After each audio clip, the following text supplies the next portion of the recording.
गुणातीतो अक्षर ब्रह्म भगवान् पुरुषोत्तमः जनो जानन्यगं सत्यं मुच्यते भवबन्धना. जय स्वामिनारायण. జై స్వామినారాయణ్. తదుపరి భాగం ప్రార్థనా కావ్యం బై పరమబాధీయులు ఆంజనేయులు గారు ఫ్రమ్ మక్తల్ మండల్. ఆంజనేయులు గారు, అంజయ్య గారు. జై స్వామినారాయణ. జై స్వామినారాయణ. జై స్వామినారాయణ భగవానికి జై. అక్షర పురుషోత్తమ మహారాజ్ కి జై. గుణాతీత అనంత మహారాజ్ కి జై. భగత్ జీ మహారాజ్ కి జై. శాస్త్రీ జీ మహారాజ్ కి జై. యోగి జీ మహారాజ్ కి జై. प्रमुख स्वामी महाराज की जय. प्रकट गुरु हरिमान स्वामी महाराज की जय. सूरत अक्षरधाम महोत्सव की जय जय जय. स्वामी వినబడుతుందా? వినబడుతుంది. క్యారియర్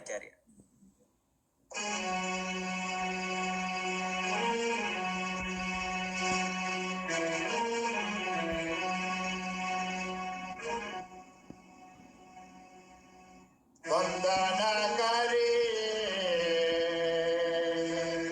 కదు భావనరి. వందన కరి కదు భావనరి. స్వామి నారాయణ శ్రీ సయానందని. స్వామి నారాయణ శ్రీ సయానందని. వందన కరి ప్రభు భావధరి. ఆపు ప్రభు దామున ధాని. ఆపు ప్రభు దామున ధాని. ప్రభు బలవంత పావులహరి. ప్రభు బలవంత బహునామి హరి. వందన కరి ప్రభు భావధరి. జీవానందన మోక్షని ఆర్తే. జీవానందన మోక్షని ఆర్తే. ప్రభు అనాది అక్షర సాధు రహే. వందన కరి ప్రభు భావధరి.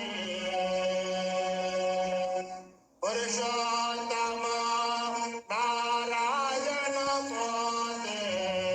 పురుషోత్తమ నారాయణ పోతే. ప్రభు ప్రగాఢ్య మానవ దేహధరి. ప్రభు ప్రగాఢ్య మానవ దేహధరి. వందన కరి ప్రభు భావధరి. స్వామి గుణాతీత అనాది అక్షర. స్వామి గుణాతీత అనాది అక్షర. ప్రభు పురుషోత్తమ సహజానందరి. ప్రభు పురుషోత్తమ సహజానందరి. వందన కరి ప్రభు భావధరి. ధన్య పురుషమా అఖండ రహనే. ధన్య పురుషమా అఖండ రహనే. ప్రభు ఉపాసన शुद्ध प्रकट करे। वंदन करिए प्रभु भाव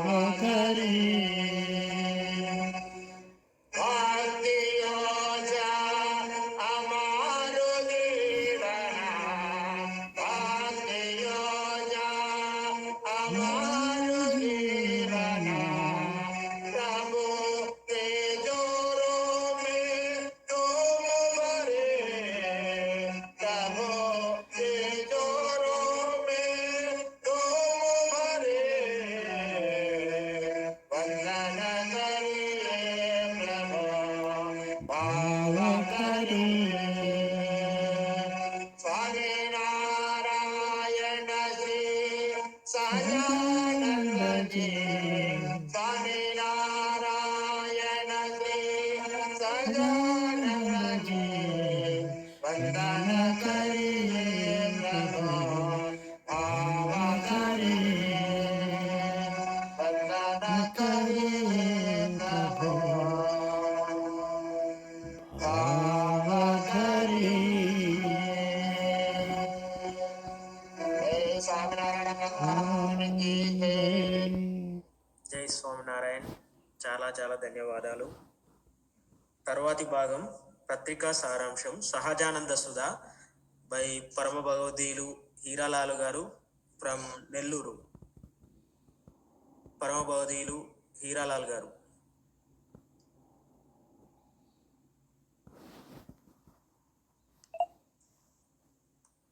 హీరాలాల్ గారు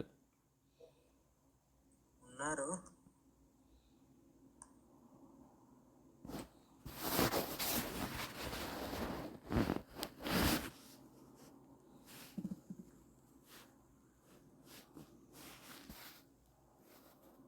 ఒకసారి ఫోన్ చేయండి ఆయనకి. అరే నంబర్ లేదు సార్ నా దగ్గర. వెంకటేశ్వర్ గారు. నేను చేస్తున్నాను. Okay okay sir, thank you.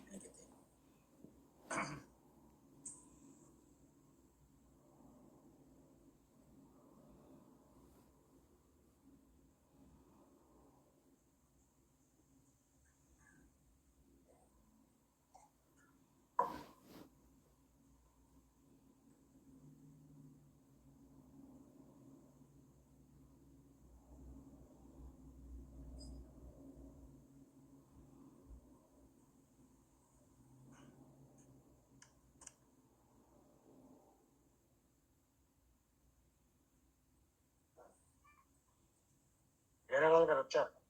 Mic mute నొక్కండి. మీట్లో ఉన్నారండి. వీరలాల్ గారు మీట్లో ఉన్నారు. Hiralal hello sir. Hello sir. Sir మీదే ఇప్పుడు పత్రిక చదవటం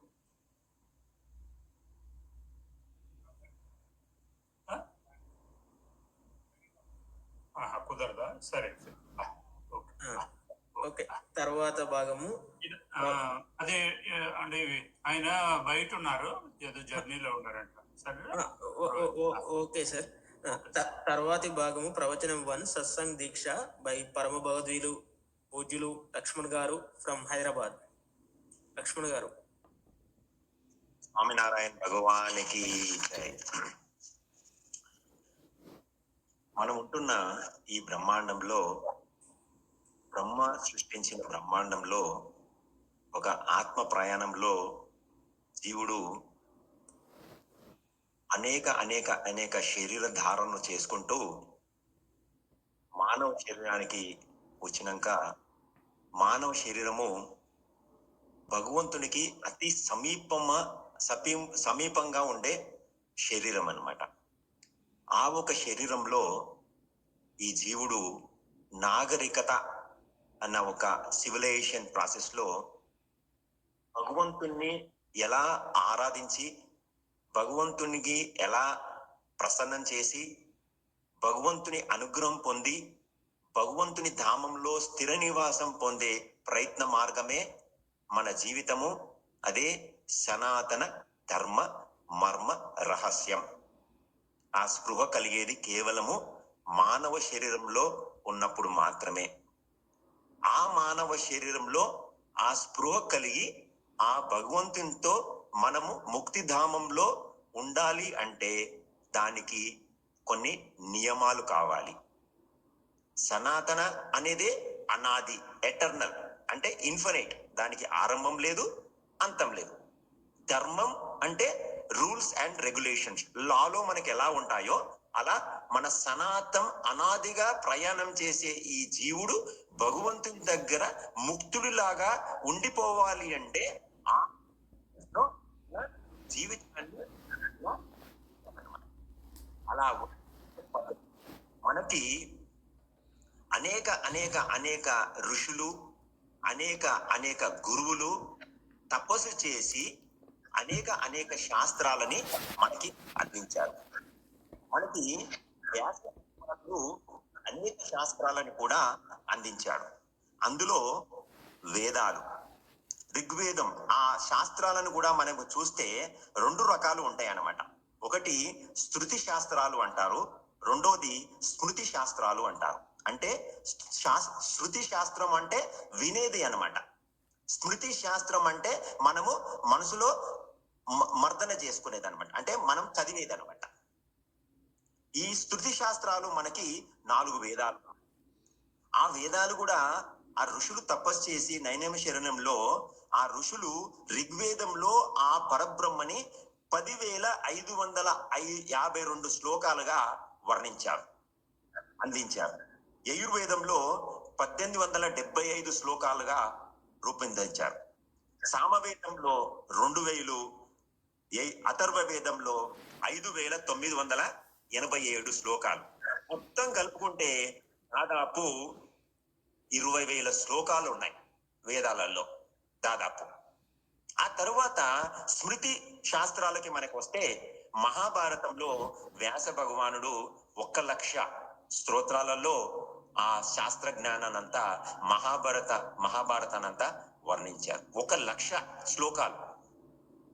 అదే వాల్మీకి రామాయణం చూస్తే మనకి 24,000 శ్లోకాలలో తను రామాయణ విషయాలన్నీ కూడా మనకి అందించాడు. మనుస్మృతిలో మనకి 2,684, బ్రహ్మసూత్రాలలో 555, యోగ సూత్రాలు అంటే పతాంజలి ముని మనకి యోగ శాస్త్రాన్ని అందించిన దాంట్లో 196 శ్లోకాలు. ఆ తర్వాత సనాతన ధర్మంలో ఇవన్నీ కలుపుకుంటే మనకి మిగిలేది 4 వేదాలు, 18 పురాణాలు, 18 ధర్మశాస్త్రాలు, 108 ఉపనిషత్తులు, 6 వేదాంగానాలు, 6 దర్శనార్థులు. ఇంత గొప్ప సాంప్రదాయం అన్నమాట మనది. ఇన్ని శాస్త్రాలని మనకి ఋషులు, వేదవ్యాసుడు సాక్షాత్తు భగవంతుడే అన్నమాట ఆ రూపంలో వచ్చి మనకి అందించాడు. ఎందుకు అందించాడు?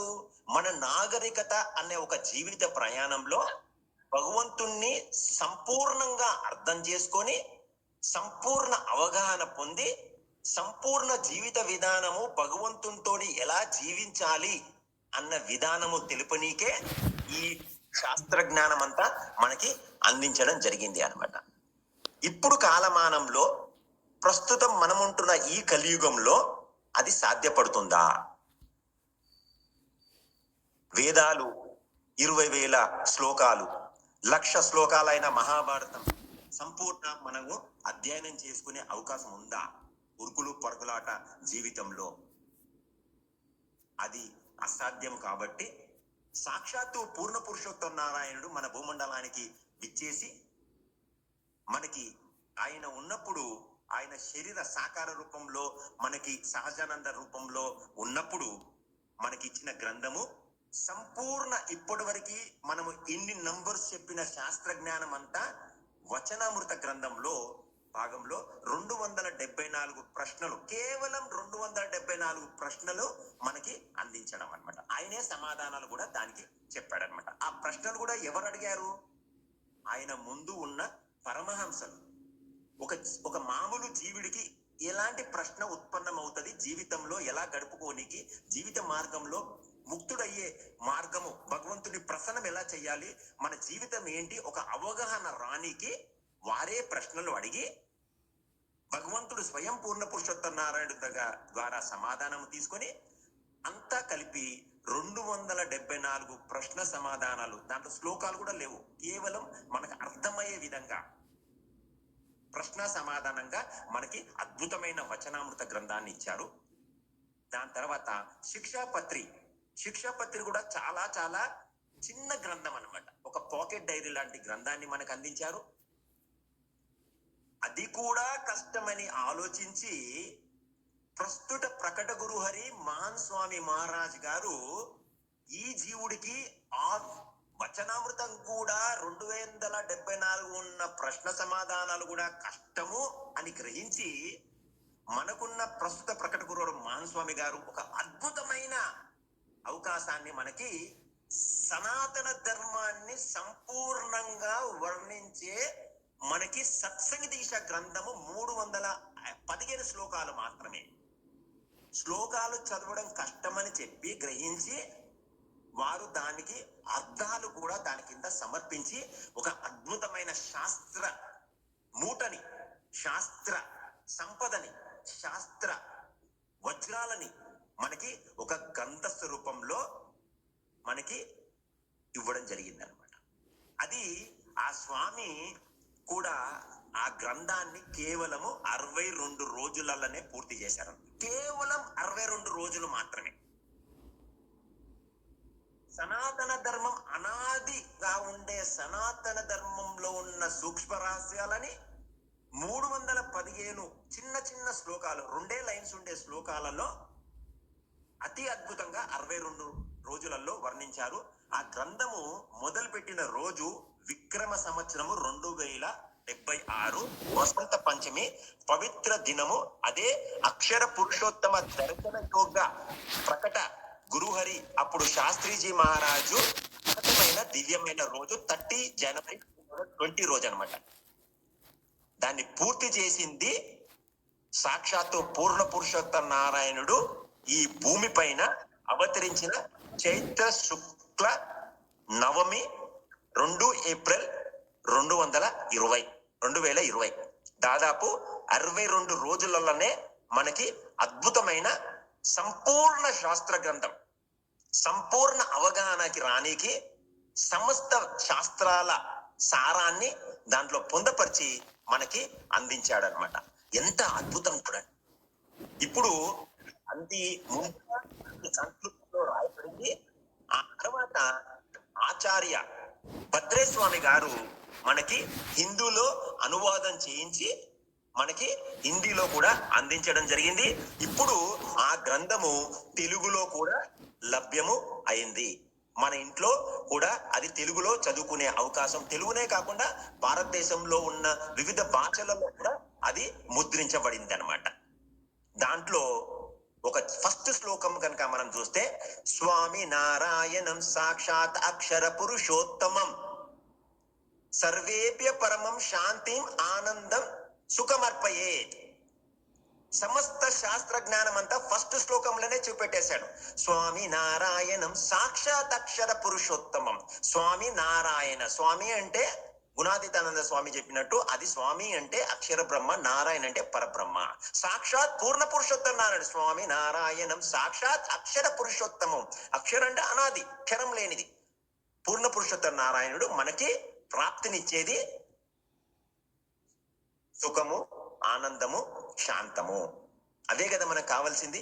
ఆ సంపూర్ణ గ్రంథంలో మనం చూస్తే అన్ని దాంట్లో నిత్య పూజ ఎలా చేయాలి, మన జీవితంలో స్త్రీ పురుష మర్యాదగా ఎలా పాటించాలి, రోజు దినచర్య కార్యక్రమాలు ఎలా చేయాలి, మదమత్స కామక్రోధ మద మత్సాలు, ఈ అహంకారం, ఈర్ష ఇవన్నీ ఎలా పోగొట్టుకోవాలి అని చెప్పి మనకి నియమం ఇచ్చింది.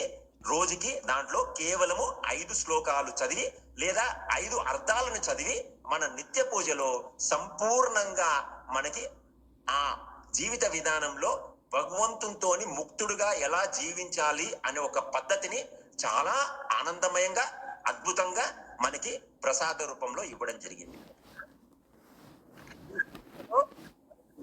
బిఏపిఎస్ సంస్థలో మనకి ఈ సత్సంగ దీక్ష గ్రంథమే సంపూర్ణ శాస్త్ర గ్రంథం అన్నమాట. సంపూర్ణ జ్ఞానం ఇచ్చే గ్రంథము.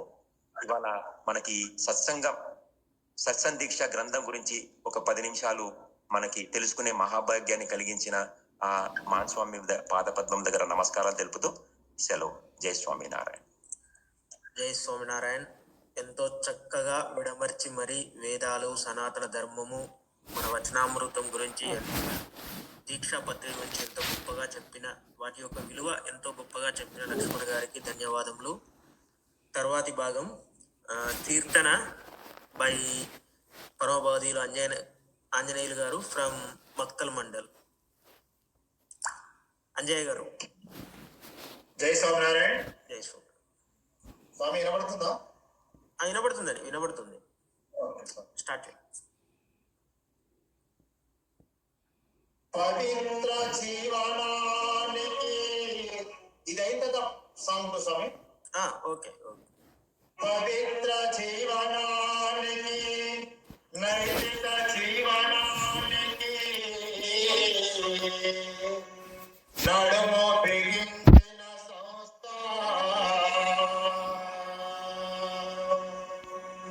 ఇది ఒక విశ్వవ్యాప్త ఆధ్యాత్మిక సంస్థ.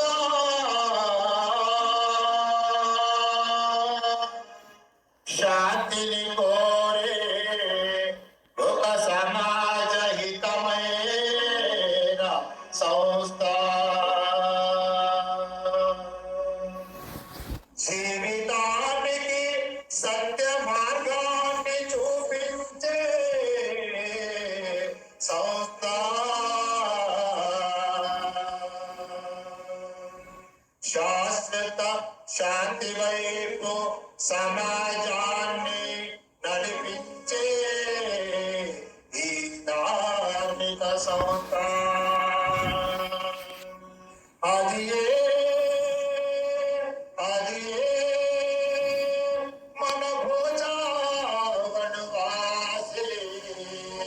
శ్రీ అక్షర పురుషోత్తమ స్వామి నారాయణ సంస్థ. వందనం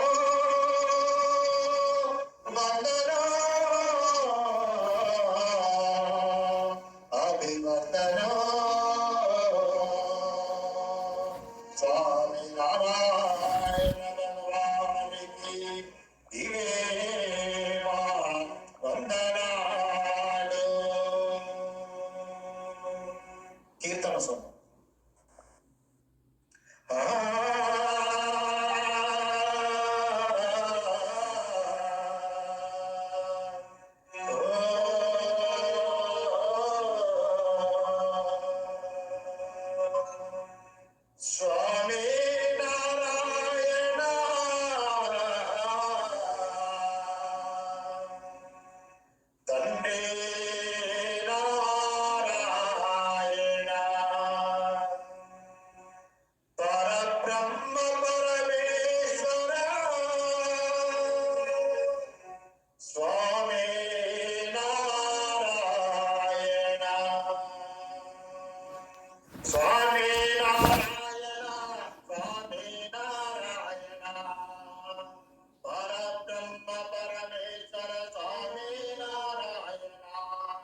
భాగవతము భక్తులు భగవంతుడికి సమర్పించిన నైవేద్యం సామాజిక కలయికలను పెంచే అన్నకోటు సామాజిక కలయికను పెంచే అన్నకోటు ఆనందంగా భక్తులు భగవంతుని దర్శించి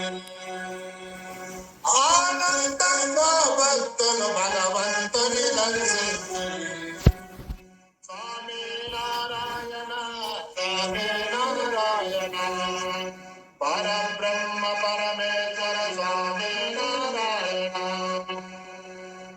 ఆధ్యాత్మిక బంధాన్ని బలపరిచే అన్నకోటు ఆధ్యాత్మిక బంధాన్ని బలపరిచే అన్నకోటు సమాజములో ఐక్యతను సంతరించుకుంది చూడు స్వామి నారాయణుని భక్తి మేము చాటుకుంటూ స్వామి నారాయణుని భక్తి మేము చాటుకుంటూ భగవంతుని దీవెనలను పొందగమే వచ్చితిమి స్వామి నారాయణ స్వామి నారాయణ అక్షర పురుషోత్తమ స్వామి నారాయణ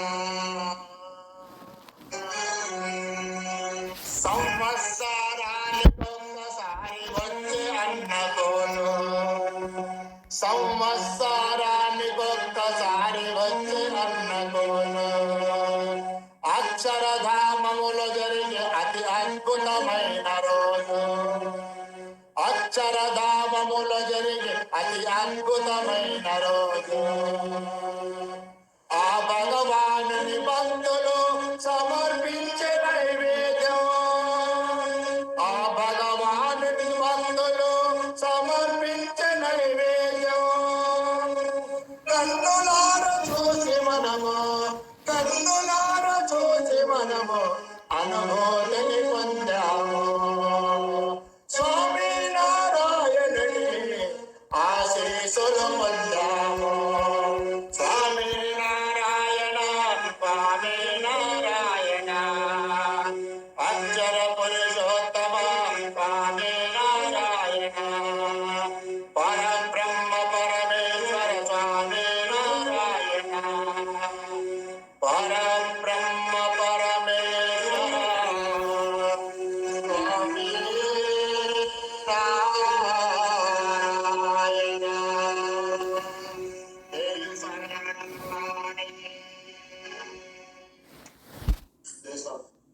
జై స్వామినారాయణ. కీర్తనను ఎంతో చక్కగా ఆలపించిన ఆంజనేయులు గారికి పాదాభివందనాలు. భగవంతుని ఆశీస్సులు అందరికీ కలగాలి అని కోరుకుంటున్నాను.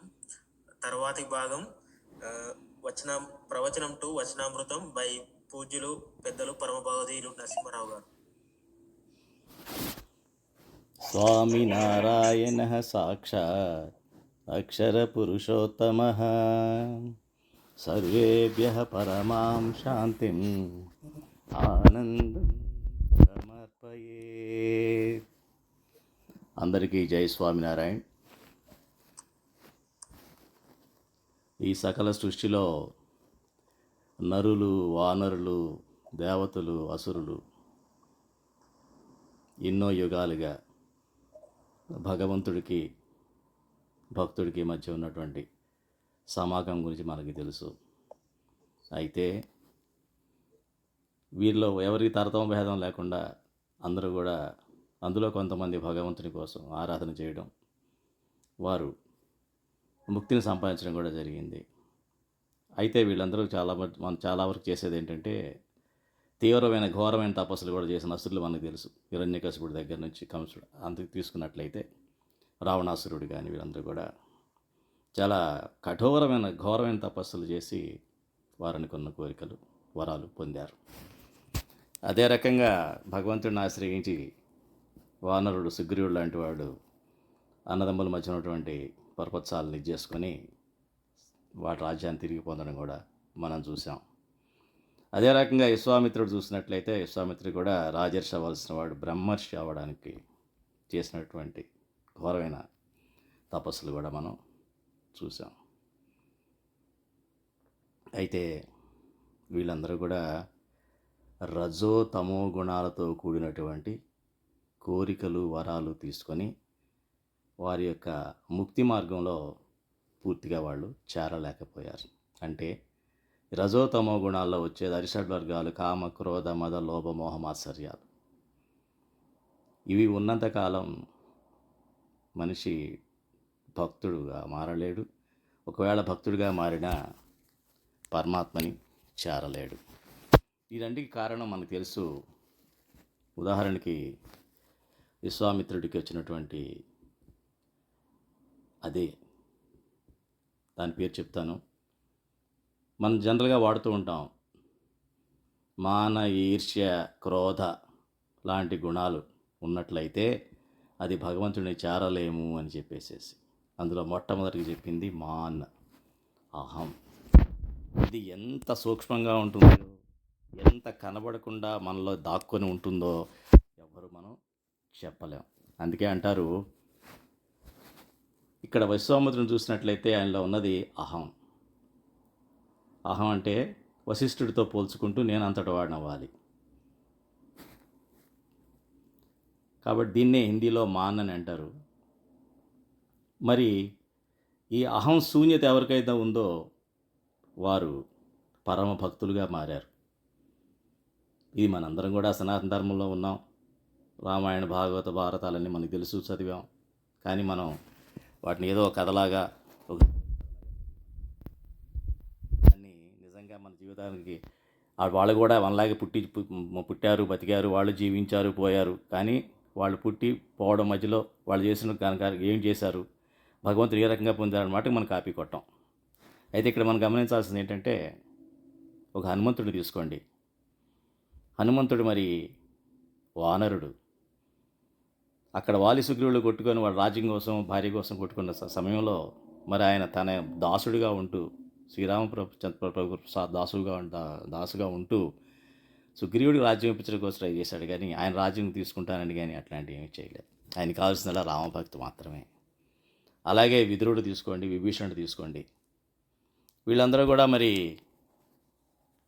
మాన్ లేక అంటే అహం శూన్యత వలన, పరమాత్మతో ఉన్నటువంటి బంధం వలన వారు అవన్నీ సాధించగలిగారు.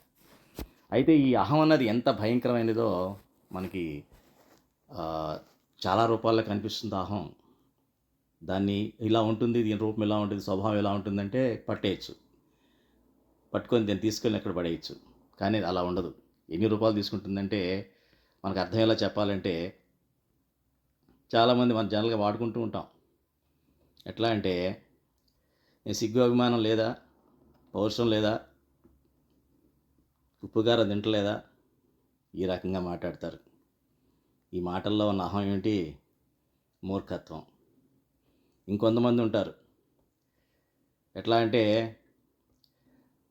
అందరికైనా నేను ఎక్కువ ఉండాలి, అందరికైనా పైన నేనే ఉండాలి, నా పేరే కనిపించాలి, నేను మాత్రమే కనబడాలి, నేను మాత్రమే వినబడాలి, ఇలా ఉంటారు కొంతమంది. మరి దాన్ని కూడా మనం ఏం చెప్పాలి? నేను మాత్రమే చేయగలను, ఇది నేను ఉండబట్టిదంతా జరుగుతుంది. ఇది అహం పరాకాష్ట. కొంతమంది ఉంటారు, నాకేం తక్కువ, ఆయనకేం ఎక్కువ. అహం యొక్క ఇంకో స్థాయి. వాడిని ఎలాగైనా ఓడిస్తాను. అహం యొక్క ఇంకో రూపం ఈర్ష్య. నాకన్నీ తెలుసు, నేనేంటి ఇనేదని చెప్పేది పొగరు. అహం యొక్క ఇంకొక రూపం ఏంటిది? దీని పేరు పొగరు. నాకు అభిమానం ఎక్కువ అండి, నేను ఏ అవమానాన్ని భరించలేను. అవమానం ఆత్మహత్య చేసుకుంటాడు అతను. ఈ స్థాయిలో ఉన్న ఆలోచన పెరిగితే అతను అభిమానం కోసం ఆత్మహత్య చేసుకుంటాడు.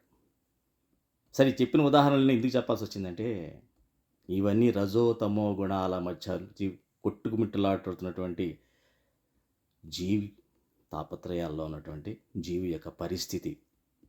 అయితే మనం ఆ పరిస్థితుల్లో ఏమి వాళ్ళ మన సత్సంగంలో ఉన్నాం. సత్సంగంలో ఉండాల్సిన ప్రథమ గుణం ఏమిటి? సత్వగుణం. అంటే సత్వగుణం ప్రధానంగా ఉంటూ మనం ఆత్యంతిక ముక్తిని సాధించే కార్యక్రమంలో ఏకాంతిక భక్తిని మనం సాధన చేస్తూ, అది కూడా సాక్షాత్తు పురుషోత్తమ పరబ్రహ్మ పరమాత్మ ఈ భూమిపై వచ్చి తాను స్వయంగా ఏర్పరిచినటువంటి పవిత్రమైనటువంటి దివ్య సత్సంగంలోని మనం సత్సంగిగా ఉంటూ కూడా ఈ అహం అన్నది, ఈ అభిమానం అన్నది వదలదు. దాని పట్ల చాలా జాగ్రత్తగా ఉండాలి అని సాక్షాత్తు ఈ వచనామృతం అంచె ప్రకరణంలో, గదడా అంచె ప్రకరణంలో 28వ వచనామృతంలో స్వామినారాయణ భగవాను స్వయంగా చెప్పడం జరిగింది. మనం అదేంటో చూద్దాం. స్వామినారాయణ హరే, స్వామినారాయణ హరే. వచనామృతం గదడా అంచె 28. భగవత్ మార్గం నుండి పతనం అవడానికి గల 2 రకాల కారణాలు. విక్రమ శకం 1885వ సంవత్సరం కార్తీక మాసం కృష్ణపక్షం పాడ్యమి తిథి అంటే 22 నవంబర్ ఆదివారం 1828వ సంవత్సరంలో స్వామి శ్రీ సహజానందజీ మహారాజ్ శ్రీగదడాలోని దాదాకాచర్ రాజభవనంలో శ్రీ గోపీనాథ్జీ మందిరంలో విరాజమానులైనారు. వారు ధవళ వస్త్రాలను ధరించారు. వారి పాద పద్మాల సన్నిధిలో మునులు, విభిన్న ప్రాంతాల హరిభక్తులు సమావేశమైనారు. ఈ వచనామృతం చాలా పెద్దది. అయితే ఇక్కడ ఇచ్చింది చాలా సూక్ష్మంగా ఒక మాన్ గురించి, ఒక అహంకారం గురించి ఒక్కడ మాట్లాడుకుంటున్నాం కాబట్టి ఆ ఒక్క విషయం మనం మాట్లాడుకుందాం. తదనంతరం శ్రీజీ మహారాజ్ ఈ రకంగా బ్రహ్మానంద స్వామిని, సుఖమునిని, సూరాఖాచర్ని ఇలా ప్రశ్నించారు. ఇలా అంతఃకరణ విచలితం అవ్వడానికి కారణాలైన అవగుణాలు మీలో ఏమైనా ఉన్నాయా? ఆత్మ పరీక్ష ద్వారా సత్యాన్ని చెప్పండి అని చెప్పారు. అప్పుడు ఈ ముగ్గురు తమలో మానవనే దుర్గుణం కలదని, సాటివారు మనసును నొప్పించేటట్లు పలికితే తమ అంతరంగాలు ఉద్విగ్నమవుతాయని పలికారు. అప్పుడు శ్రీజీ మహారాజ్ తిరిగి ప్రసంగించసాగారు.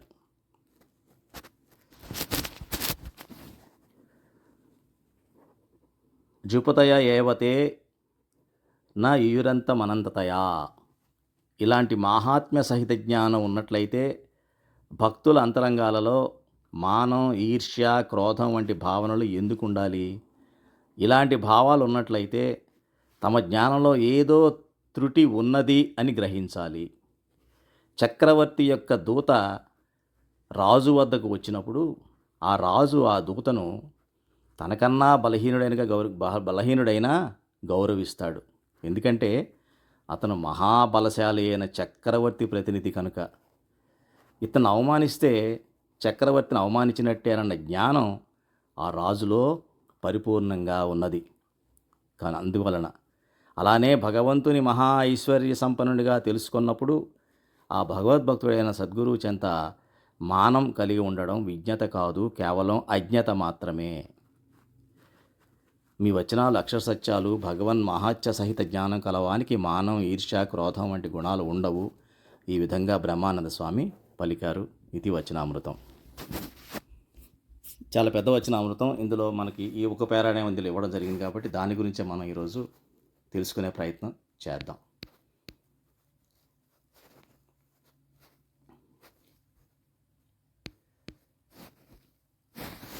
అయితే మనం ఇందాక గ్రహించినట్టుగా ఈ అహం అన్నది ఎన్నెన్నో రూపాలు తీసుకుంటుంది. అది మనకు తెలియకుండా చాలా అంతరంగంలో మన ప్రవర్తనలో బయటపడేలా చేస్తుంది. అయితే మనం చేస్తున్న పని ఏంటంటే చాలామంది సోషల్ మీడియా ప్రభావాలు ఏమన్నా కావచ్చు, మనం బయట వాళ్ళను బాగా స్టడీ చేయగలుగుతాం. బయట వాళ్ళ యొక్క గుణాలు బాగా మనం గ్రహించగలుగుతాం, కానీ మన లోపల ఉన్న గుణాలని మనం గ్రహించలేము. దాన్ని ఏమంటారంటే he who knows others is learn, he who knows himself is wise. ఇతరుల గురించి తెలుసుకోవడానికి పెద్ద విజ్ఞత ఉంటే చాలు. దాన్ని ఏమంటారు? తెలివైనవాడు అంటారు. ఆడు చాలా తెలివైనవాడు అండి. అందరి గురించి చాలా బాగా బాగా చెప్పగలడు. తెలివైన వాడే. కానీ రెండోవాడు ఉన్నాడే, ఎవరైతే తనను తాను తెలుసుకుంటాడో తను బుద్ధిమంతుడు, విజ్ఞత గలవాడు. ఈ ఆధ్యాత్మికత అర్థం అంటే ఏంటంటే తనను తాను తెలుసుకోవడమే ఆధ్యాత్మికత. సో సత్సంగంలోకి వచ్చినప్పుడు ఆధ్యాత్మికత మనం చూస్తున్నాం, బ్రహ్మ విద్యని మనం చూసుకుంటున్నాం. అంటే బ్రహ్మ విద్యను చూస్తున్నప్పుడు మనల్ని తెలుసుకోవడం అన్నదే ముఖ్యమైన విద్య. మిగతా విషయాలు అన్ని విషయాలు తెలుసుకోవడం కన్నా నన్ను నేను ఎంతవరకు తెలుసుకున్నాను, ఎంతవరకు ముందుకెళ్ళగలుగుతున్నాను, ఆధ్యాత్మికంగా నాలో ఎంత అవగుణాలు ఏమున్నాయి, ఈ అవగుణాలు నేను ఏ రకంగా తొలగించుకోవాలి అనే శోధన చేస్తూ ఉండాలి. ఈ విషయం మీద మనం ఇంతకుముందు అంతర్దృష్టి అనే ఒక వచనామృతం మీద మనం మాట్లాడుకున్నాం. అంతర్దృష్టిలో మాట్లాడుకున్నాం. ఏమిటది? అందులో చెప్తారు, ఎవరు ఈ యొక్క సద్గురువులను అడిగినప్పుడు 30, 40, 50 ఏళ్ళ బట్టి వాళ్ళు సాధువుగా ఉన్నటువంటి సీనియర్ సాధువులను అడిగితే, స్వామి మీరు ఎట్లా ఉండగలుగుతున్నారు 40, 50 ఏళ్ళ బట్టి ఇట్లా సాధువుగా ఉండగలిగారు ఎలా అంటే, అప్పుడు చెప్తారు వాళ్ళు, ఎన్నేళ్ళు ఉన్నామని కాదు, ప్రతిరోజు మేము చేసే పని ముగ్గురు చూస్తూ ఉంటామని చెప్పారు ఆయన, త్యాగవల్లభ స్వామి. ముగ్గురిని రోజు చూస్తూ ఉంటాను నేను అని. ఏమిటి, ఎవరిని అంటే, ఫస్ట్ నన్ను నేను చూసుకుంటూ ఉంటా, రెండోది నా ఎదురుగా ఉన్నటువంటి సాధువులను చూస్తా, వారి యొక్క ఇదేమిటని, మూడోది పరమాత్మ యొక్క వైభవాన్ని చూస్తా. ఈ మూడు చూసుకున్నప్పుడు నా అంతర్దృష్టిలో ఉంటాను, కానీ ఇప్పుడు కూడా బాహ్య దృష్టిలో వెళ్ళే సమస్య లేదు. అందుకనే భగవాన్ స్వామినారాయణ వచనామృతంలో అదే చెప్పారు. ఏం గుర్తు చేశారనమాట, ఎవరైతే ఎప్పుడు కూడా తనలో ఉన్న అవగుణాలు ఏమిటి ఉన్న ఒక్క దాని మీదే ఆలోచన చేస్తూ ఉంటారో, మననం చేస్తూ ఉంటారో, వారు మాత్రమే దీని నుంచి తప్పించుకోగలరు తప్ప మిగతా వాళ్ళు ఎవరు దీని నుంచి, దోషాల నుంచి తప్పించుకోలేరు. బాహ్య దృష్టి పెరుగుతున్నా సరే, అది బాహ్య ప్రపంచ విషయాలే కావచ్చు, ఆధ్యాత్మికంగా సంప్రదాయంలోకి వచ్చి కూడా బాహ్య విషయాల మీద ఎక్కువగా దృష్టి ఉన్నా కూడా అది బాహ్య దృష్టి కిందే వెళ్ళిపోతుంది. అయితే ఈ దోషాలు కనుక్కోవడం వలన మనం గుర్తించడం వలన వచ్చే లాభాలు ఏమిటి అందరికీ తెలిసిన విషయాలు. ఎప్పుడైతే నాలో ఫలానా జబ్బు ఉందని తెలిస్తే మనం ఏం చేస్తాను, దానికి కావాల్సిన మంది వైద్యుడికి వెళ్ళి మనం అది తీసుకుంటాం. అలాగే జాగ్రత్త పడతాం. ఈ దోషం ఉంది అంటే జాగ్రత్త పడతాం. ఎలాగా, మోహన్ గారు ఉన్నారు, మా రైల్వే ఆఫీసర్ గారు, రైల్లో ప్రయాణం చేస్తున్నప్పుడు ప్యాసింజర్స్ అందరికీ సడన్గా ఎవరో ఆర్పిఎఫ్ వచ్చి చెప్పాడు, ఏంటంటే దొంగలు ఉన్నారంట ఇక్కడ, జాగ్రత్త, మీ జేబులో డబ్బులు కానీ బంగారం ఉంటే కొట్టేస్తారు. అంటే రాత్రి నిద్ర పడుతుందా మనకి? పట్టదు. ఎందుకని? టాయిలెట్కి వెళ్ళినా, బాత్రూమ్కి వెళ్ళినా, ఆ పక్కన అలికిడైనా, ఈ పక్కన అలికిడైనా, ఎవరు లైట్ వేసినా, ఎవరు లైట్ తీసినా చదువుకుంటూ ఉంటాను జేబు, వాడు కొట్టేశాడా ఏంటి నిద్రలు అని చెప్పేసి. అదే రకంగా మనలో ఉన్న అవగుణాల పట్ల మనం ఎంత జాగ్రత్తగా ఉండగలుగుతాం అన్నది ఒక అవకాశం దొరుకుతుంది. ఇప్పుడు మనల్ని మనం అంతర్దృష్టి చేసుకున్నప్పుడు అదొక ఇప్పుడు జాగ్రత్తగా ఉండే అవకాశం ఉంటుంది. అలాగే ఎదుటి వాళ్ళ యొక్క దుర్గుణాలను మనం చూసే అవకాశం ఇంకా అవసరం కూడా మనకి చాలా జరుగుతుంది. ఎందుకని ఒకసారి కబీర్ దాస్ని ఎవరో అడిగారు, ఊళ్ళో ఉన్న చెడ్డవాళ్ళు లిస్ట్ అంతా రాసిరా అని చెప్పేసి. అంటే అప్పుడు ఆయన అన్నాడనమాట, నాలోనే 3 చెడు గుణాలు ఉన్నాయి, అది తీసుకోలేకే నాకు సరిపోవడం లేదు, నేను ఎదుటివాళ్ళ చెడు గుణాలు అయితే చూడగలను నేను అని చెప్తాడనమాట. అంటే ఈ రకంగా మనలో దోషాలు తెలుసుకుంటే వచ్చేటువంటి లాభాలు ఇవి. కాబట్టి దోషాలు తెలుసుకునే ప్రయత్నంలో, దోషం తెలిస్తే దాన్ని ఎలా తొలగించుకోవాలో విషయం తెలుస్తుంది. రెండోది జాగ్రత్తగా ఉంటాం అటువంటి దోషాల వల్ల మనలో రాకుండా. అలాగే మూడోది ఎదుటి వాళ్ళ దోషాలు మనం ఎంచము. కాబట్టి ఇదనమాట. అదే రకంగా ఈ సత్సంగంలో మరి ఏం జరుగుతుంది, ఇందా మనం చెప్పుకున్నాం, సాక్షాత్తు పరబ్రహ్మ స్వామినారాయణ భగవాన్ ఈ భూమిపైన కరుణతో, దయతో వీళ్ళు పడుతున్న ఈ యొక్క జీవి యొక్క జనన మరణ చక్రాలు కొన్ని యుగాల బట్టి, కొన్ని కోట్ల సంవత్సరాలు బట్టి దొర్లుకుంటూ తిరుగాడుతున్నటువంటి ఈ జీవాత్మకి ఇంకా ఒక ముక్తినివ్వాలి, ఒక విశ్రాంతినివ్వాలి, ఆనందాన్ని ఇవ్వాలనే దృష్టితో, కరుణా దృష్టితో ఈ భూమిపైన అవతరించి పెట్టిన దివ్య సత్సంగంలో ఎక్కడ ఎటువంటి కన్ఫ్యూజన్ లేని చోట కూడా మనం పతనమైపోతున్నారు సత్సంగిగా వచ్చిన వాళ్ళు. దానికి కారణం అహంకారం, అహం. దానివల్లనే పతనం అవుతూ ఉంటారు. అది ఏమిటి అన్నదానికి యోగిజీ మహారాజ్ చెప్పారు. అన్ని దుర్గుణాలు, అన్ని దోషాల్లో ఉన్నటువంటి సూపరింటెండెంట్ అంటే టాప్ మోస్ట్ దోషం ఏంటంటే ఈగో, అహం అని సాక్షాత్తు పరమ పూజ్య యోగిజీ మహారాజ్ గారు చెప్పడం జరిగింది. అలాగే మన సద్గురు సంతులు కూడా చెప్తూ ఉంటారు, ఈ అహం పోవడం అనేది చాలా కష్టమైన విషయం. ఎందుకంటే కోపం అన్నా పోతుందేమో కానీ, కామం అన్నా పోతుందేమో కానీ, లోభం పోతుందేమో కానీ, మోహం పోతుందేమో కానీ, కొంచెం మదం, ఏదో డబ్బులు ఉన్నాయనో లేదా మంచి అధికారినో ఏదో రకరకాల ఏదో మదానికి ఏమైనా బోర్డు ఉన్నాయి, చిన్న మదం అన్నా పోతుందేమో కానీ ఈ అహం అన్నది మాత్రం పోదు, చాలా కష్టం. ఇవన్నీ పోయిన తర్వాత అది పోతుంది అని, అది ముందు అది మటుకు పోదు, అంత బలమైందనమాట అని చెప్పడం జరిగింది. అలాగే నిష్ఠురానంద స్వామి కూడా అంటూ ఉంటారన్నమాట. ఏమిటి అంటే త్యాగము, వైరాగ్యము, సేవ, భక్తి, సమర్పణ, నిష్ఠ ఇవన్నీ కూడా కష్టపడి సంపాదించవచ్చు. ఏదో కింద మీద పడి కొంచెం సాధన చేస్తే ఇవన్నీ మనకి అందే అవకాశం ఉంది. కానీ ఈ అహం అన్నది మట్టుకు పోవడం అన్నది చాలా పరమ కష్టము అని చెప్పడం జరిగింది. ఎందుకంటే అది చాలా బలమైంది అని చెప్పడం జరిగింది. ఒకసారి ఎంత బలమైందో చూడండి, చెప్తాను. స్వామినారాయణ భగవాన్ యొక్క ప్రథమ శిష్యుల్లో ఉన్నటువంటి సుందర్జీ సుతార్ అన్న ఆయన ఒక రాజ్యానికి దివాన్. అంత దివాని పదవిలో ఉన్న ఆయన స్వామినారాయణ భగవాన్ యొక్క ఆదేశంతో, నేను మీకు భక్తుడిగా మీకు శరణు వచ్చానంటే అవునా అని చెప్పి నీ గడ్డ మీసాలన్నీ మొత్తం తీసేసి శిరోముండనం చేసుకోమంటే వెంటనే ఆయన మొత్తం గడ్డాలు మీసాలు పైన శిరోముండనం మొత్తం చేసుకున్న తర్వాత చేసుకున్నాడు. చేసుకున్న తర్వాత స్వామినారాయణ భగవంతు ఆయన ఏమన్నాడో తెలుసా? ప్రభు, మీరు ఇటువంటి పరీక్ష నాకు పెడితే పెట్టారు, కానీ ఇంకెవరికి పెట్టకండి అన్నాడు. చూడండి, అంటే నేను కాబట్టి చేశాను, నేను కాబట్టి అంత చేయగలిగాను కాబట్టి ఇది అందరూ చేయలేరు సుమా అని పరమాత్మకే సలహా ఇస్తున్నాడు. ఇలా పరమాత్మకు సలహాలు ఇచ్చేవాళ్ళు కూడా ఉంటూ ఉంటారు.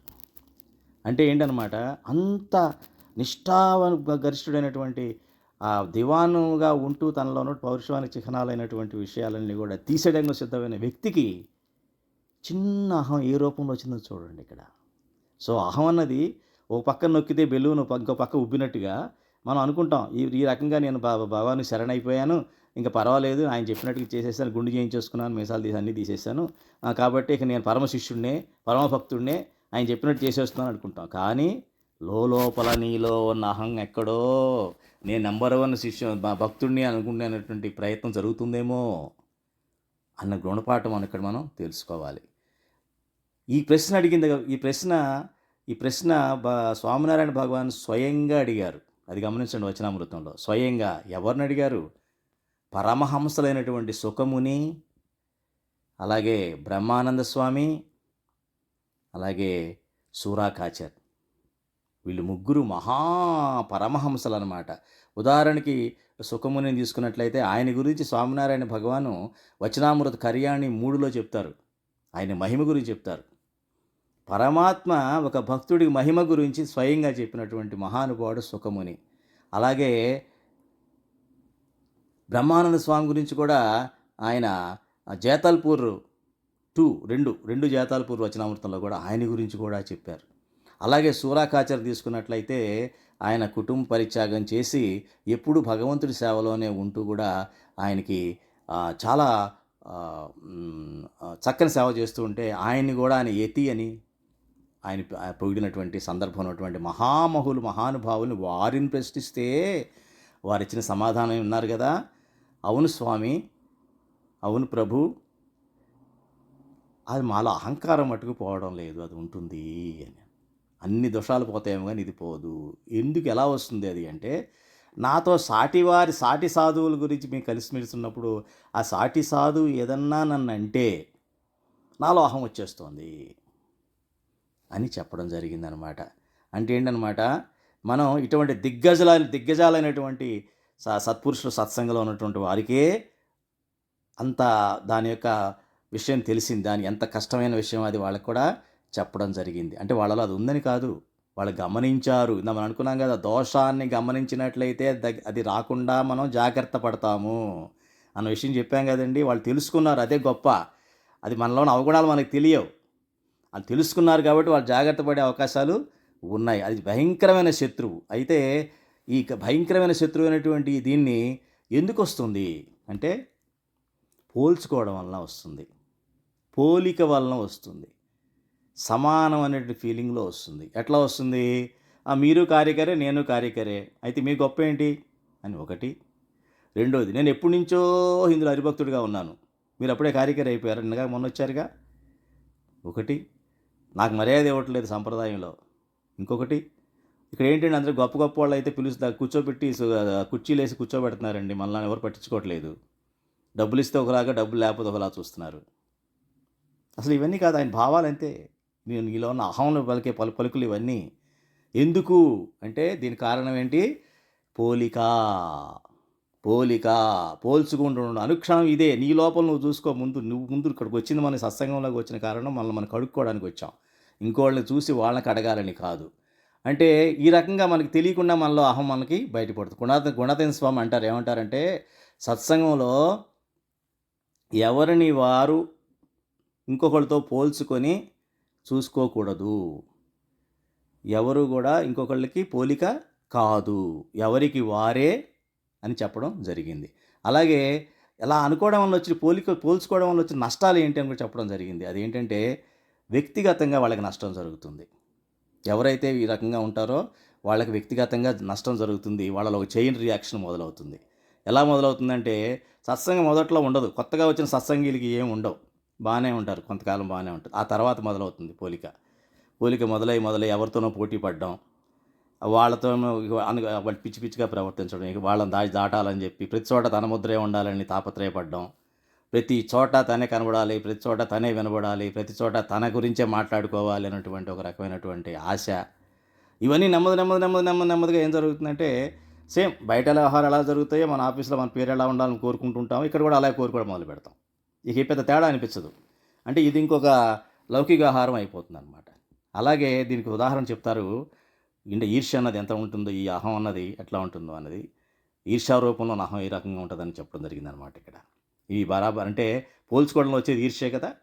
ఫోర్డ్ కంపెనీకి తెలుసు కదా, హెన్రీ ఫోర్డ్, ఆయన ఫోర్డ్ కంపెనీకి అధినేత అయినప్పుడు ఆయన దగ్గర ఒక అతను జేమ్స్ కజిన్ అని ఒక ఆయన ఎంప్లాయీగా వచ్చాడు, మేనేజర్గా. ఆయన వచ్చిన తర్వాత బ్రహ్మాండంగా ఆ కంపెనీ ముందుకెళ్ళింది. ఆ విషయం ఫోర్డ్కి కూడా తెలుసు కాబట్టి బాగా వెళుతుంది ముందుకి. కానీ ఆయన తట్టుకోలేకపోయాడు, ఎక్కువగా తన వల్లనే ముందుకెళ్తుందన్న విషయం గమనించి తట్టుకోలేక ఈర్ష్యతో ఒకసారి ఆయన చెప్పాడనమాట. ఎవరు? హెన్రీ అన్నతను ఫోర్డ్కి చెప్పడం జరిగింది, మనం కొత్త మోడల్ తీసుకురావాలి, పాత మోడల్తో ఫెయిల్ అవుతాం, ఇంకా మనం కొత్త మోడల్స్ తీసుకురావాలంటే ఏం వినకుండా అదేం వినలేదు, అతను తీసేశాడు, కంపెనీలను తీసేశాడు. దానివల్ల 30 సంవత్సరాలు ఇబ్బంది పడ్డాడు ఫోర్డ్. అంటే ఒక పోల్చుకోవడం వలన వచ్చినటువంటి ఒక ఇబ్బంది. ఆ పోల్చుకోవడం అన్నది చాలా అసహజమైనటువంటి చర్య. దానివలన తనకి వ్యక్తిగతంగా ఇప్పుడు కూడా నష్టమే జరుగుతుంది తప్ప లాభం అన్నది జరగదు. ఎందుకంటే తను సంపూర్ణమైన వ్యక్తిగా ఉండలేడు. తనకు అవసరమైన చోట, అనుకూలంగా ఉన్న చోట మంచిగా ఉంటాడు, తనకి ఇదిగా ఉన్న చోట ఇంకో రకంగా ప్రవర్తిస్తూ ఉంటాడు. సో తను షేడ్స్ వస్తూ ఉంటాయి అన్నమాట. అది దోషం అన్నమాట. అలాగే తెలుసు కదా, దుర్యోధనుడికి ఎప్పుడు ఏముంది? ఈర్ష్య. ధర్మరాజు చక్కగా ఇచ్చి ఉన్నాడు, చక్కగా తన దాన్ని తను ఉంటున్నాడు అని చెప్పేసి ఈర్ష్య.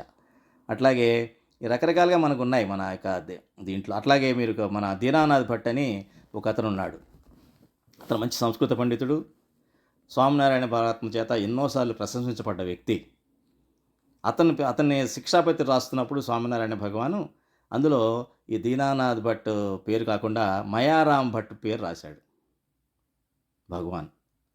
రాసేటప్పటికీ ఈయన అహం దెబ్బతింది, అక్కడి నుంచి వెళ్ళిపోయాడు.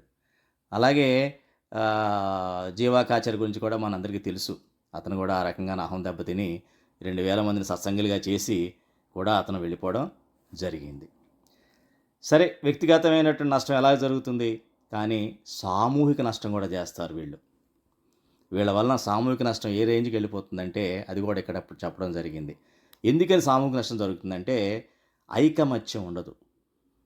ఒకే మాట మీద నిలబడడం జరగదు. నేను చెప్పిందే కరెక్టు, ఇంకొకళ్ళు చెప్పినా సరే మందలించినా సరే వీళ్ళు నేను చేసుకున్నదే కరెక్ట్ అని చెప్పి ముందుకు వెళ్ళిపోతూ ఉంటారనమాట. ఐకమత్యం అన్నది ఉండదు. ఒకే రుచి ఉండదు. అంటే అందరితో కలుపుకొని మనందరం కలిపి అన్న విషయం ఉండదన్నమాట. ఎప్పుడు నేను చెప్పేది వినాలని దీంట్లో ఉంటూ ఉంటుంది. అలాగే వీళ్ళ వల్ల ఏంటనమాట, ఒక మండలానికి కానీ ఒక రాష్ట్రానికి కానీ మొత్తం దేశానికే కూడా నష్టం జరిగేటువంటి మనుషులు. దానికి ఉదాహరణగా ఏం చెప్తారంటే 1757లో మొట్టమొదటిగా ఈస్ట్ ఇండియా కంపెనీ వాళ్ళు మన మీద రాజ్య స్థాపన చేస్తున్న మొదటి రోజులు అనమాట. అప్పుడు రాబర్ట్ క్లైవ్ ఉన్నాడు, ఎక్కడ, బెంగాల్ గవర్నర్గా ఉంటే అక్కడ అక్కడ ఆ నవాబ్ మీద మనం యుద్ధం చేయడానికి చేయాలి. 18,000 మంది ఉన్నారు నవాబు సైన్యం, తన సైన్యం 300 మందే ఉన్నారు. అప్పుడు ఇంగ్లాండ్కి లెటర్ రాశాడు, నేను యుద్ధం చేయాలి వాళ్ళ మీద, నాకు మన సైనికులు పంపమని. అక్కడేమో వాళ్ళు నో మాకు ఒక్క సైనికులు కూడా మేము పంపము, అది కష్టం అని చెప్పారు. చెప్తే అప్పుడు ఏం చేశాడు, అక్కడ ఉన్నటువంటి మనకు ఉన్నారు కదండి, ఎవరు మీర్ జాఫర్ అని ఒక అతను ఉన్నాడు, వాడికి ఇలా ఈ చక్రవర్తి ఇలాగా అవ్వాలనేటువంటి కోరిక ఉంది. అతను వాళ్ళతో చేయి కలిపాడు. చేయి కలిపి 40 నిమిషాలు 40 రోజుల్లోనే 1 గంటలో 2 గంటల్లో అయిపోయింది. యుద్ధమే జరగలేదు అసలు. మొత్తం 18,000 మందిని వాళ్ళు బందీలుగా చేశారు. అప్పటి నుంచి మనం 200 సంవత్సరాలు ఈ దేశం బానిసత్వంలో గడపాల్సిన పరిస్థితి వచ్చింది. అంటే ఎవరికైతే ఈ అహం అనేది ఉంటుందో వాడు ఏదైతుందో వాడి ప్రవర్తన వలన చాలా నష్టం జరుగుతుంది. వారికి నష్టం జరుగుతుంది, అది ఎలాగూ మన అనుమానం లేదు.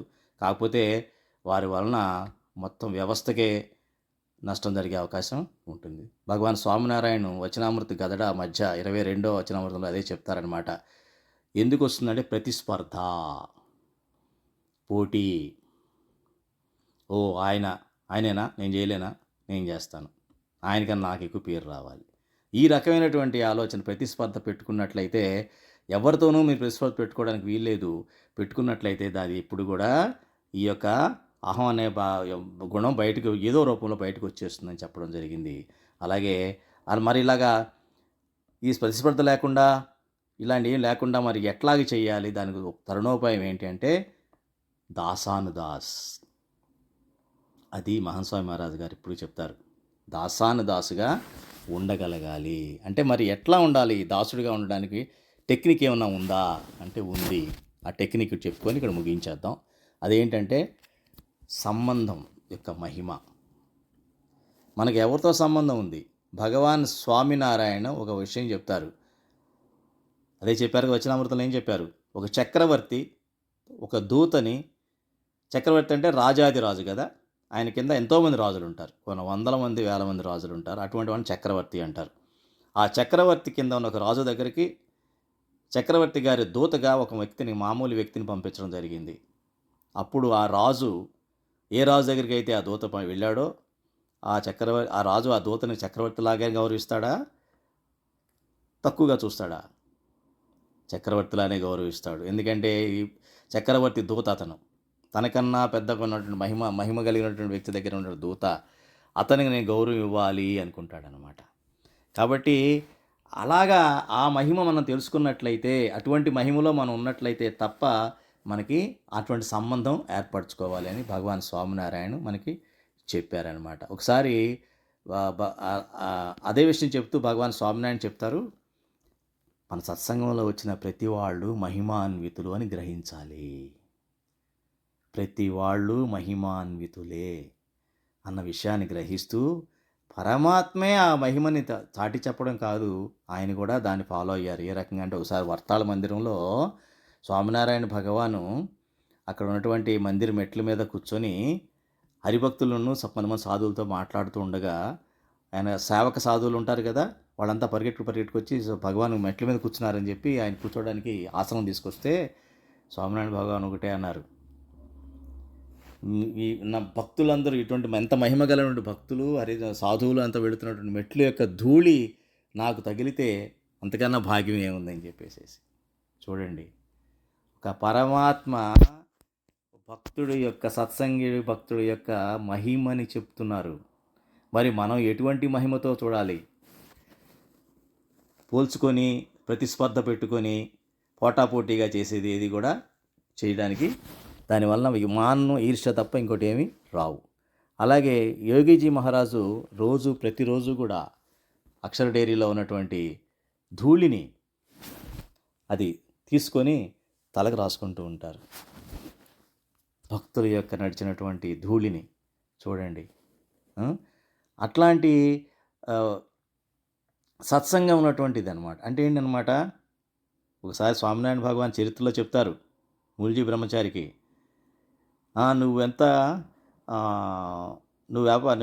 వ్యాపారం చేస్తుంటావు కదా, నీకు ఎంతవరకు లెక్క పెట్టగలవు అంటే, ఆ స్వామి నేను నా వ్యవహారాల వరకు ఎంతవరకు అంతవరకు లెక్క పెట్టగలుగుతానంటాడు. అంటే ఎంత చెప్తావా అంటే, ఒకటి పక్కన 17 సున్నాలు ఎన్ని ఉన్నాయో అంతవరకు నేను లెక్క పెట్టగలను అంకే అంటాడు. అవునా, అయితే నీ మహిమ నీకు తెలియట్లేదు అంటాడు. అంటే ఏమిటి, నీ మహిమ నీకు తెలియట్లేదని ఏమంటాడంటే, ఈ యొక్క సత్సంగంలోకి ఉన్న భక్తులు కానీ అసలు వచ్చిన వాళ్ళు సత్సంగం వచ్చిన వాళ్ళకి మంచినీళ్ళు ఇచ్చినా, వారి ద్వారా మంచినీళ్ళు పుచ్చుకున్నా, వారికి ఎవరైనా బయట వాళ్ళు భోజనం పెట్టినా, వారి ద్వారా భోజనం స్వీకరించినా వాళ్ళు కూడా ఉత్తమ గతి పొంది అక్షరధామాన్ని చేరుకుంటారు. అది ఎలా కుదురుతుంది? ఎలా అవుతుందండి? మనకే ఏకాంతి భక్తి అవ్వలేదు కదా, అప్పుడే వాళ్ళే అక్షరధామకి వెళ్ళిపోతారు అంటే వాళ్ళకి పునర్జన్మ సత్సంగంలో వస్తుంది. వచ్చే జన్మ ఈ సత్సంగంలోనే పుట్టించి ఆ సాధనా క్రమాన్ని ముందుకు తీసుకెళ్ళేటువంటి భాగ్యం వాళ్ళకి కలుగుతుంది మీ ద్వారా అని మహిమని చెప్పడం జరిగింది. అది మహిమ.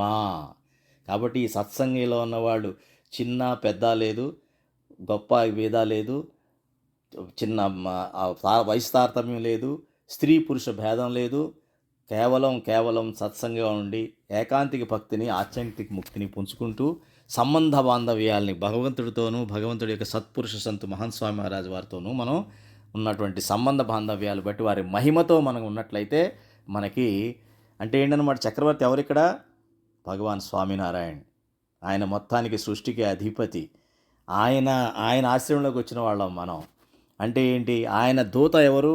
మనకి ఇప్పుడు ప్రకటంగా ఉన్నటువంటి మహాస్వామి మహారాజు వారిలో ఆయన అఖండంగా పరమాత్మ ఉన్నారు కాబట్టి ఆయన దూత ఆయన భావిస్తూ, మిగతా వాళ్ళు మనందరం దూతలమే. ఎవరు?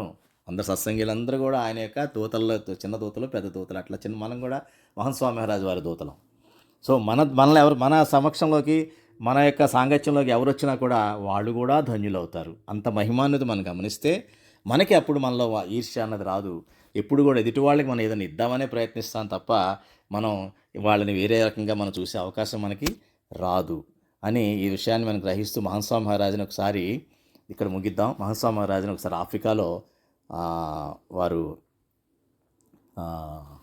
దానికన్నా ముందు మగన్ బాయ్ అని చెప్పేసి ఆఫ్రికాలో ఒక డివోటీ ఉన్నారు. రైల్వేలో పనిచేసేవాడు ఆయన, రైల్వే మాస్టారు, అయితే స్టేషన్ మాస్టర్ అనమాట. ఆయన ఎంత భావం అంటే, ఎంత మహిమ అంటే భక్తులంటే ఆయనకి, భక్తులు ఎవరైనా ట్రైన్లో వస్తుంటే ఆ ట్రైన్లోంచి ఆయన రిసీవ్ చేసుకొని, పిల్లాడైనా సరే రిసీవ్ చేసుకొని జాగ్రత్తగా ఆయనకి అన్ని మంచి చూసి పంపించి కాసేపు కూర్చోబెట్టి మంచిగా మాట్లాడి మా ఆనంద బాష్పాలు రాలుస్తూ ఉండేవాడు ఆయన కలిసినందుకు గాను. అదే కాకుండా ఆ ట్రైన్ వెళ్ళిపోతున్నప్పుడు వాళ్ళు ఎక్కి వెళ్ళే ట్రైన్కి దండవత్ ప్రణామం చేసేవాడు ఆయన. భక్తులు ఎవరైనా ఆ ట్రైన్ ఎక్కి వెళ్తున్నారు అంటే ఆ ట్రైన్కి వైపు చూస్తూ ట్రైన్కి దండం పెట్టేవాడు ఆయన. అటువంటి మహానుభావుడు మా గణభాయ్. ఎందుకని అంత చేస్తూ కూడా ఆయనలో ఎటువంటి ఇది లేదు. ఆయనకు ఉన్న బంధం వల్ల శాస్త్రీజీ మహారాజు వారితోనే అంతే. అక్కడ కూడా వారితో విపరీతంగా ప్రవర్తించడం ఏం లేదు. అందులో లాస్ట్ భక్తుల్లో చివరిలో కూర్చునేవాడు ఇప్పుడు కూడా. సో అటువంటి ఎందుకని ఆయనకి ఆ మహిమన తెలిసింది కాబట్టి. అలాగే మహాస్వామి మహారాజుని ఆఫ్రికాలో ఇలాగే చెప్తూ ఉంటే ఈ మహిమ ఈ అహం గురించి చెప్తూ ఉంటే అక్కడ ఉన్నటువంటి ఒక భక్తుడు అడిగాడు అనమాట, స్వామి మీరు చెప్పింది బాగానే ఉంది, అయితే అలాగ ఉండడానికి సరళమైన ఉపాయం ఏమన్నా ఉందా అని అడిగాడు. మనందరి కోసం అడిగినట్టుగా ఉంది అది. అదేమిటంటే అప్పుడు చెప్పారు, ఎవరు? మహాస్వామి పరమ పూజ్య మహాస్వామి మహారాజు గారు, మన ప్రకట గురు. మహిమ తెలుసుకోవాలి. ఎవరిది? పరమాత్మ సహజానంద స్వామి వారి మహిమ, అలాగే మన సత్పురుష సంతు ప్రకట గురువు గారికి మహిమ తెలుసుకొని వారితో మంచి సంబంధాన్ని, మహిమాన్వితమైన సంబంధాన్ని మనం ఏర్పరచుకున్నట్లయితే అప్పుడు అంటే ఏంటనమాట, ఇందాక చెప్పినట్టుగా చక్రవర్తి గారి దూతకి ఎంత గౌరవం, చక్రవర్తికి ఇవ్వాల్సిన గౌరవం చక్రవర్తికి దూతకు కూడా ఎలా ఇస్తారో, అలాగే మనం కూడా వీరిద్దరితో సంబంధం ఎవరికైతే ఉందో వారందరినీ కూడా ఒకే మహిమతో మనం గమనించినట్లయితే అది అప్పుడు ఇది రాదు అని చెప్పడం జరిగింది. అప్పుడు అంటూ ఏమన్నారంటే, అక్కడ ఉన్న అది ఉన్న వాళ్ళందరినీ చూపిస్తూ, ఇక్కడ ఉన్న వాళ్ళందరూ ఎంత మహిమాన్వితులో తెలుసా మీకు అన్నారు. ఏమిటి అంటే, వీళ్ళు ఇంద్రుడి కన్నా గొప్పవాళ్ళు వీళ్ళు అని చెప్పి. చూడండి ఎంత మహిమో, మనం చూడలేం మన గొప్పతనం ఏమిటో సత్సంగంలో. ఇంద్రుడి కన్నా గొప్పవాళ్ళు వీరంతా, వాళ్ళకి దొరకలేదు. ఏమిటి, ఈ భాగ్యం ఇంకా వాళ్ళకి కలగలేదు. కాబట్టి మనం కూడా ఈ యొక్క మహిమను తెలుసుకొని, ఈ సత్సంగంలో ఉన్నటువంటి మహిమని పూర్తిగా అందిపుచ్చుకొని, ఈర్ష్య, అహం, ముఖ్యంగా అహం, తెలియని అహం ఉంటుంది జనరల్గా. దాన్ని జాగ్రత్తగా లౌకిక దృష్టితోనే మనం ఇక్కడిగా ప్రవర్తించినట్లయితే మనకి త్వరగా ఈ యొక్క సత్సంగం నుంచి పతనమయ్యే అవకాశాలు ఎక్కువగా ఉంటాయనే విషయం దీని ద్వారా మనం తెలుసుకున్నాం. అంతర్దృష్టి ఎక్కువగా పెట్టుకుంటూ పరమాత్మ యొక్క అంతర్దృష్టి ఎందుకు పెట్టుకోమన్నామంటే, మనలో దోషాలు తెలుసుకునే ప్రయత్నం చేయాలి. తెలుసుకున్న తర్వాత ఎలా పోగొట్టుకోవాలో ఆటోమేటిక్గా తెలుస్తుంది. తెలిసిన తర్వాత మనం జాగ్రత్త పడాలి, మళ్ళీ ఈ దోషాలు మనలో రాకుండా. ఎదుటి వాళ్ళ దోషాలు చూడకుండా నాలో దోషాలు చూసుకోవడమే అలవాటుగా చేసుకోవాలి. ఎప్పుడైతే అలవాటు చేసుకున్నామో భగవంతుడితో సంబంధం సరిగ్గా పెట్టుకోవాలి. భగవంతుడికి ప్రకట గురు మహన్స్వామి మహారాజ్ వారికి సంబంధించిన ఎవరన్నా సరే అందరూ సమానమే. వారందరూ కూడా మహిమాన్వితులు.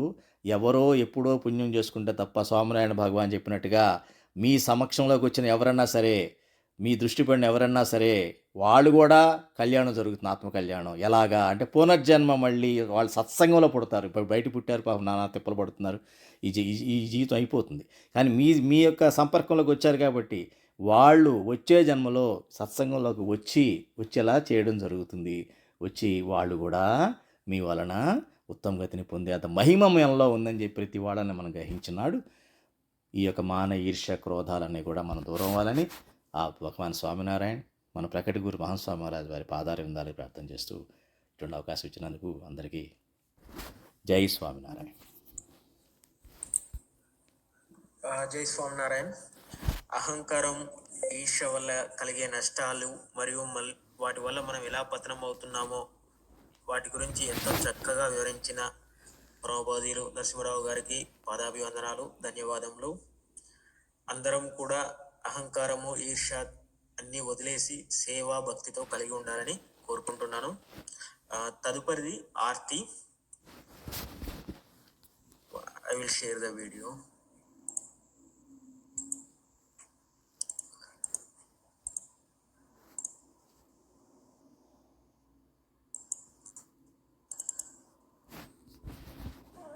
సురేశాన్ని ఆడప్పుడు నేను చెప్తాను. శాంత చిత్త సేవ और भाव నేను చెప్తాను హారతి సురేష్ సార్.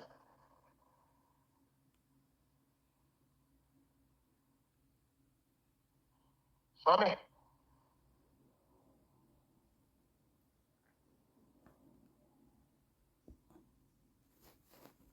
సురేష్ గారు. ఓకే సార్, చెప్పండి ఆంజనేయులు గారు చెప్పండి. జై స్వామినారాయణ భగవానికి జై స్వామినారాయణ.